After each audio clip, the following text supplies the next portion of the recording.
ಎಲ್ಲರಿಗೂ ನಮಸ್ಕಾರ. ಇತ್ತೀಚಿನ ದಿನಗಳಲ್ಲಿ ತರಗತಿಯ ಎನ್ವೈರನ್ಮೆಂಟ್ ಬಹಳ ಬದಲಾವಣೆಯಾಗಿದೆ.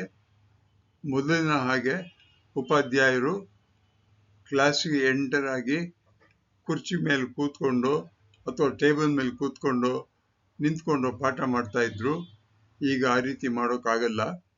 ತರಗತಿಗೆ ಎಂಟರ್ ಆದ ತಕ್ಷಣ ನಾವು ಉಪಾಧ್ಯಾಯರು ಎಲ್ಲಿ ನಿಂತ್ಕೋಬೇಕು ಕ್ಲಾಸ್ನಲ್ಲಿ ಅಂತ ತೀರ್ಮಾನ ಮಾಡ್ಕೋಬೇಕು. ಅಂದರೆ ಎಲ್ಲರೂ ಕಾಣುವ ಹಾಗೆ ನಾವು ನಿಂತ್ಕೊಂಡಿರ್ಬೇಕಾಗುತ್ತೆ. ಕೂತ್ಕೊಳ್ಳೋದನ್ನು ಆದಷ್ಟು ಅವಾಯ್ಡ್ ಮಾಡಬೇಕಾಗುತ್ತೆ. ಆಮೇಲೆ ಒಂದು ರೌಂಡು ಕ್ಲಾಸಿನೊಳಗೆ ಆಸನ ವ್ಯವಸ್ಥೆಯನ್ನು ಪರಿಶೀಲನೆ ಮಾಡಬೇಕು. ಎಲ್ಲ ಮಕ್ಕಳು ಕೂತ್ಕೊಳ್ಳೋಕ್ಕೆ ಸರಿಯಾಗಿ ಜಾಗ ಇದೆಯಾ, ಕೂತಿದಾರ ಅನ್ನೋದು ಪರೀಕ್ಷೆ ಮಾಡಬೇಕು. ಸ್ವಲ್ಪ ಸಮಯ ಎಲ್ಲ ಮಕ್ಕಳನ್ನು ಮುಗುಳ್ನಗೆಯಿಂದ ನೋಡಬೇಕು. ಕೋಪ ಮಾಡ್ಕೊಂಡು ನೋಡಬಾರ್ದು. ಅನೇಕ ಉಪಾಧ್ಯಾಯರು ಇವತ್ತು ಸಹಿತ ಹೋದ ತಕ್ಷಣ ಪುಸ್ತಕ ತೆಗೆಯೋ, ಓಪನ್ ಮಾಡೋ ಅಂತ ಇರ್ತಾರೆ. ಆ ರೀತಿ ಮಾಡಬಾರ್ದು. ಮಕ್ಕಳು ವಿಶ್ ಮಾಡುತ್ತಾ ಸಂವಹನವನ್ನು ಬಳಸಬೇಕು. ಮಕ್ಕಳಿಗೆ ವಿಶ್ ಮಾಡ್ತಾ ಅಂದರೆ ಮಕ್ಕಳ ಎಲ್ಲರಿಗೂ ಒಳ್ಳೇದಾಗಲಿ, ಇವತ್ತು ಬನ್ನಿ ಪಾಠ ಕಲಿಯೋಣ ಅಂತ ಕಾನ್ವರ್ಸೇಷನ್ ಅನ್ನ ಶುರು ಮಾಡಬೇಕಾಗ್ಬೋದು. ಪಾಠವನ್ನು ಶುರು ಮಾಡುವುದಕ್ಕೆ ಮುಂಚೆ ಮಕ್ಕಳ ಮನೋಭಾವ, ಅವರ ಮನೋಭಾವದ ಸ್ಥಿತಿಯನ್ನ ನಾವು ಅರ್ಥ ಮಾಡ್ಕೋಬೇಕು. 7ನೇ ಕ್ಲಾಸ್ ಆಗಿದ್ದರೆ, 7ನೇ ಪೀರಿಯಡ್ ಆಗಿದ್ದರೆ ಏನು ಮಾಡಬೇಕು, 1ನೇ ಪೀರಿಯಡ್ ಆಗಿದ್ದಾಗ ಏನು ಮಾಡಬೇಕು, ಎಷ್ಟು ನಗಬೇಕು, ಎಷ್ಟು ಬೈಬೇಕು ಅನ್ನೋದನ್ನೆಲ್ಲ ಯೋಚನೆ ಮಾಡಿ ನಾವು ತಿಳ್ಕೋಬೇಕಾಗ್ಬೋದು.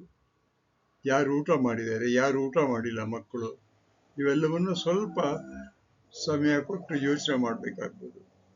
ದಿನದ ಟಾಪಿಕ್ ಹೇಳಿ ತರಗತಿಯನ್ನು ಪ್ರಾರಂಭ ಮಾಡಬೇಕು. ಪ್ರಶ್ನೆ ಕೇಳಿ ಸ್ವಲ್ಪ ಸಮಯ ಮೌನವಾಗಿರಿ. ಉತ್ತರ ಕೊಡುವುದಕ್ಕೆ ಮುಂಚೆ ಸ್ವಲ್ಪ ಮೌನವಾಗಿರಬೇಕು. ಉತ್ತರ ತಪ್ಪು ಎಂದು ಯಾರಿಗೂ ಹೇಳಬೇಡಿ. ನೀವು ನಗುತ್ತಾ ಆ ಉತ್ತರವನ್ನು ಸರಿ ಮಾಡಿ ಸರಿಯಾದ ಉತ್ತರವನ್ನು ರಿಪೀಟ್ ಮಾಡಿಸಿ ಮಕ್ಕಳ ಹತ್ರ. ನಿಮ್ಮ ಪಾಠ ಮುಗಿದಾಗ, ಪೀರಿಯಡ್ ಮುಗಿದಾಗ ಬರುವುದಕ್ಕೆ ಮುಂಚೆ ಎಲ್ಲರಿಗೂ ಥ್ಯಾಂಕ್ಸ್ ಹೇಳಿ, ಎಲ್ಲರಿಗೂ ಒಳ್ಳೆಯದಾಗಲಿ ಅಂತ ಹೇಳಿ.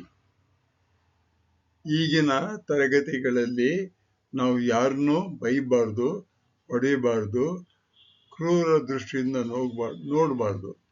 ನಗುತ್ತಾ ಪಠ್ಯವನ್ನು ಕ್ಲೋಸ್ ಮಾಡಬೇಕು. ಇದು ನಾನು ಇತ್ತೀಚೆಗೆ ಶಾಲೆಗಳಲ್ಲಿ ಹೋಗಿ ಪಾಠ ಮಾಡಿದ ರೀತಿ. ಕಾರಣ ಏನಂದರೆ ಮಕ್ಕಳ ಮನಸ್ಸು ಬಹಳ ಬದಲಾವಣೆ ಆಗಿಬಿಟ್ಟಿದೆ.